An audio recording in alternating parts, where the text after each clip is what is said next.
Hello everyone, and welcome back to the Manga Lounge.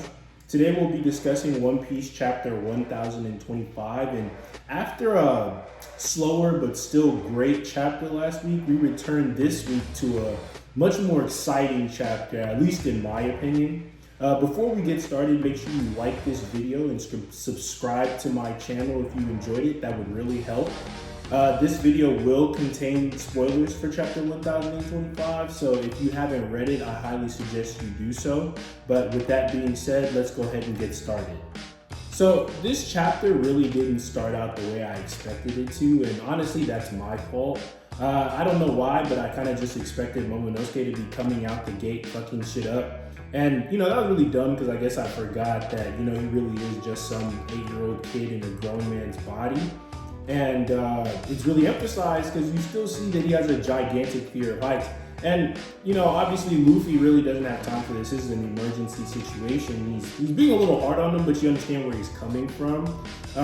Because, this is the time where Momonosuke needs to step up. It's, you get it, you understand, he really was 8 years old like a few minutes ago, but, we don't have time for that. You either, step up to the plate or you get off. It's that simple. So we finally get to go back to this fight with Yamato and Kaido, and man, I'm really loving Yamato's mythical zone abilities. Like this mirror mountain ability that she has seems to be some kind of body shield, and a pretty strong one at that too, because it pretty much, helps her defend against Kaido's Thunder Bagua at least quite a bit. I'm really loving all of her ice type abilities so far, and man, Yamato is really, really strong. I mean, I'm sure a whole lot of this fight can be accredited to, just fighting Kaido for forever. So, she knows how to fight him.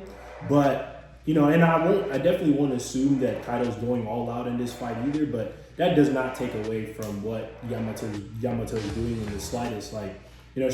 She's really, capable. She's even casually showing off what appears to be some, advanced Conqueror's Haki, and again, casually.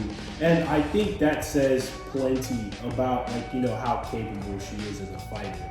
So Kaido being who he is, his fighting, especially against Yamato, who he knows like the back of his hand, is not just physical, but it's psychological as well. Seeing as he's actively gaslighting her during this entire fight. He's over here talking about, anybody who you've ever known who's shown you favor has died. And, it's really funny coming from him considering he's the one who's killing them all, but I mean, this is gaslighting 101. It even goes so far as to work because it gives him an opening where he can actually attack and he capitalizes on it. He knocks her to the ground. So we even see Kaido name drop the race. And the scans say Oni, and the Viz translation says ogres, but I like Oni better, so I'm just gonna go with Oni. I don't think anybody's gonna be out here saying ogres. So we finally make it back to Luffy and Momonosuke, and Momonosuke finally gets, the hang of flying at least a little bit, but for some reason he thinks it's a good idea to fly with his eyes closed because he's terrified. And what happens next is exactly what you would expect from a full-grown dragon trying to fly with their eyes closed. Fortunately though, this provides Oda with the perfect opportunity to introduce the newest challenger to the fight. Here comes a new challenger! And obviously everybody was shocked by it because what the f is another full-grown dragon busting through the walls? Come on, dude. So Momonosuke breaks in through the live floor and then makes his way up each and every single floor, breaking through all of them, all the way up into the roof, shocking even Big Mom in the process. And all the while, Luffy is just barely holding on for his life because, what else are you supposed to do in this situation? My favorite part of that entire sequence was when, Luffy's over here telling Momonosuke, he's like, bro, just open your eyes, dude, come on. And Momonosuke's over here talking about, oh, damn, that's really hard because there's something in them. And you look at this situation, you're just like, I wonder why that is. So after all of that chaos, Luffy and Momonosuke finally make it up to the roof. And, you know, Momonosuke finally gets serious when he hears Kaido's name. You know, he charges in, and Luffy wastes no time going into his Snake Man form. Because why the fuck not? I mean, why are you gonna bullshit at this point? And then, you know, he and Yamato, albeit unintentionally, both land this, you know, this tag team advanced conquerors hockey blow that just really just goes in on Kaido. And man, I can't wait to see that panel and that part animated, albeit, you know, extended by like 30 minutes because Toei. So I'm convinced Kaido pretty much went into his dragon form simply just for aesthetics, because I mean, I can't really see any other reason why he would want to. But I mean, shit, I'm not complaining about it. It looked great.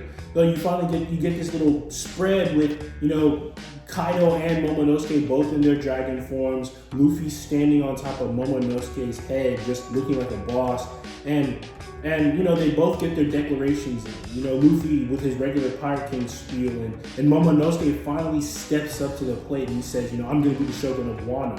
And man, like, I'm proud of him. I'm proud of, obviously, you know, the whole situation, but I'm really proud of him. He stepped up. Like, you know, he had a little rough start in the beginning of the chapter, but it's not really how you start, I guess, it's how you finish. And he finished off really, really well.